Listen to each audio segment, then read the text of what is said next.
일반 주택과 선순위 상속주택이 있다면 일반 주택만으로 비과세를 해줄게. 근데 그러면 그 말을 뒤집으면 선순위 상속주택을 먼저 팔면 뭐 하겠다는 얘기예요. 그 말을 뒤집어 생각하면 과세하겠다는 얘기죠. 잠시 잠깐 말할게요. 2009년 12월 말 이전까지는요, 상속받은 주택은 몽적으로 비과세했어요. 몽적으로 비과세했어요.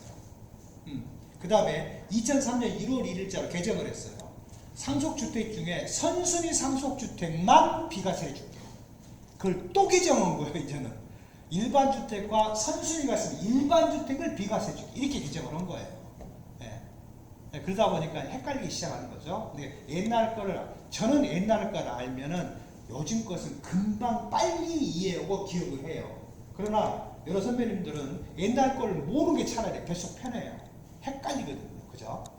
그래서 선순위 상속주택으로서 그 집을 먼저 팔면은, 그럼 어떤 때만 그 집이 과세 대상이 돼요? 일반 주택이 언제 취득한 것만 2014년 2월 10일 이후에 취득했다. 상속 개시 현재 선순위 상속주택이 없었다. 네, 나중에 상속받았다. 그러면 돼요. 이게 2013년 2월 15일이요. 2013년 2월 15일이요. 요때 일반 주택이 A점에서 있었어요. 자, 요때 B점에서 선순위 상속주택을 상속을 받았어요. 그럼 이 주택 취득 시기가 2014 2월 15일 전이에요, 이후에요? 전이죠. 그죠? 그러면 이 집은 언제 팔아도 비과세예요. 그런데 이걸 개정했다는 얘기입니다. 2014 2월 15일 날. 뭐라고 개정했냐?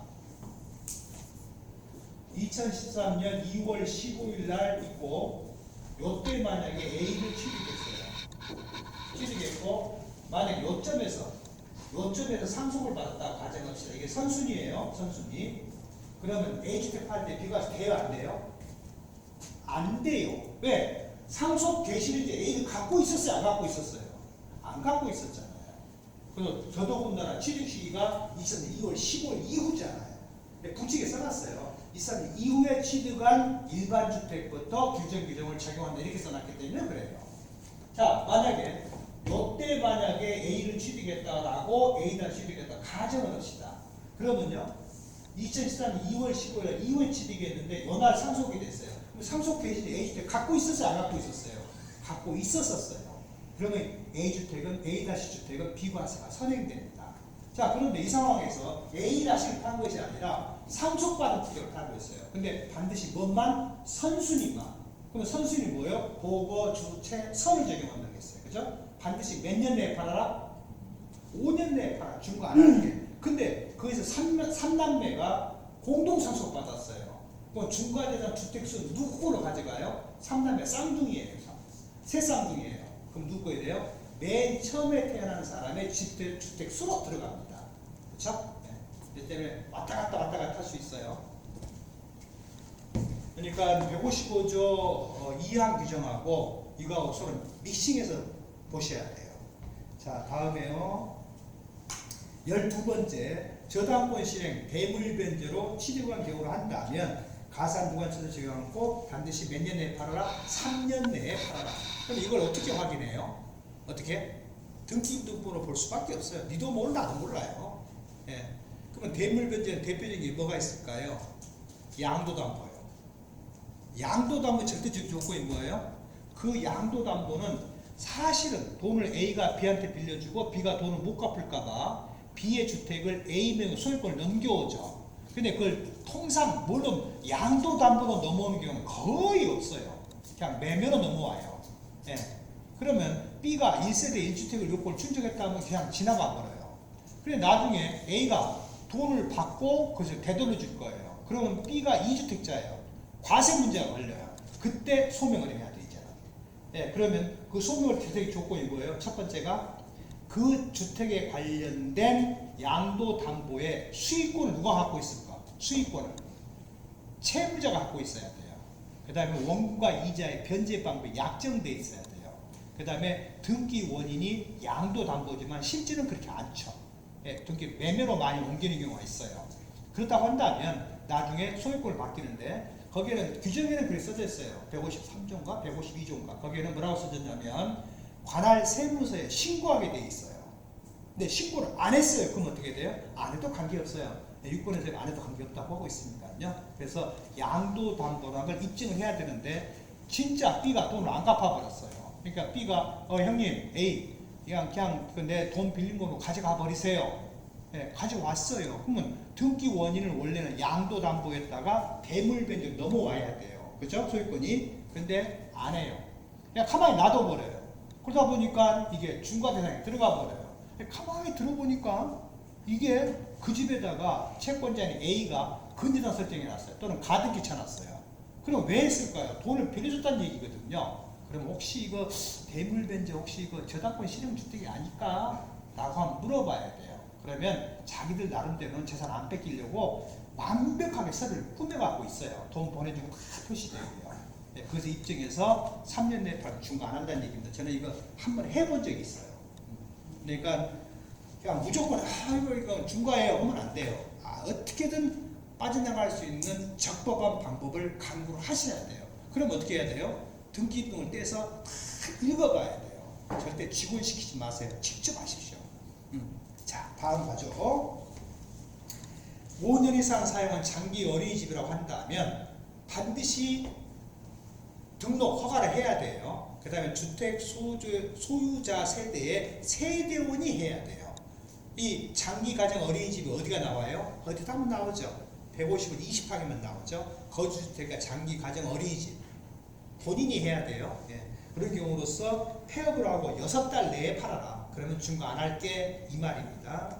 네, 1089조 해당 주택이 위에 동그라미 1번부터 동그라미 13번째까지 장기 임대주택부터 시작해서 장기 가정 어린이집까지 포함해서 그걸 싹 빼버리고 유일하게 한 개다. 그러니까 만약은 그 사람이 집을 닷새 갖고 있어요.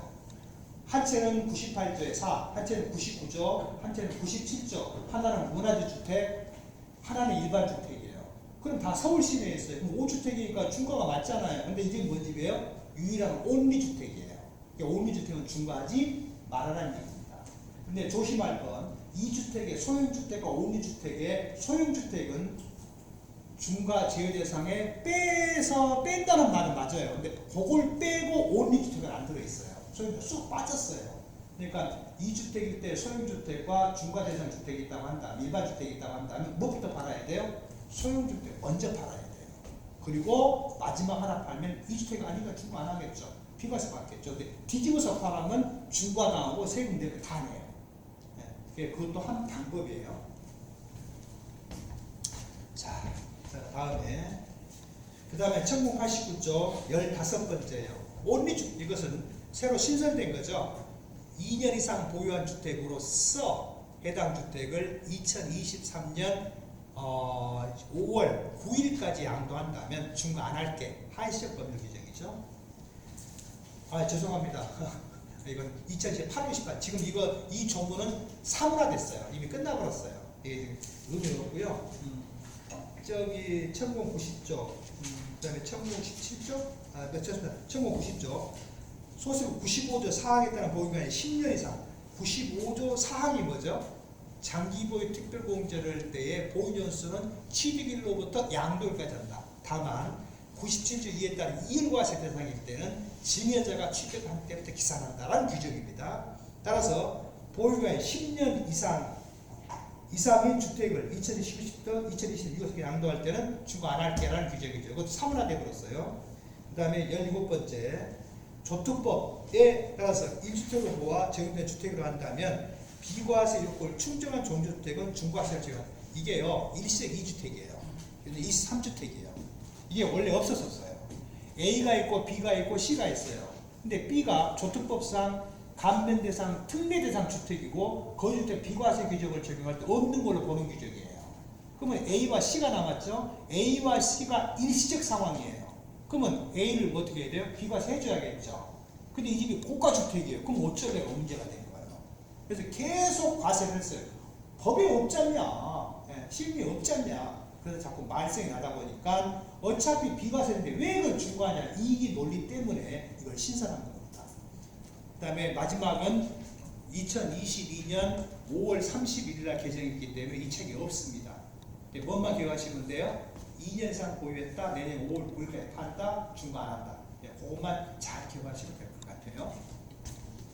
그래서 3주택 이상 중과는 뭐 나머지 추납 사유 같은 것은 안 할게요. 네, 그것은 그래서 쳐다보시면 되면 처음부터 그 단추를 잘 깨고 검토를 잘하면 전혀 문제가 발생이 안 되거든요. 네, 근데 그걸 못 하다 보니까 문제가 되는 거죠.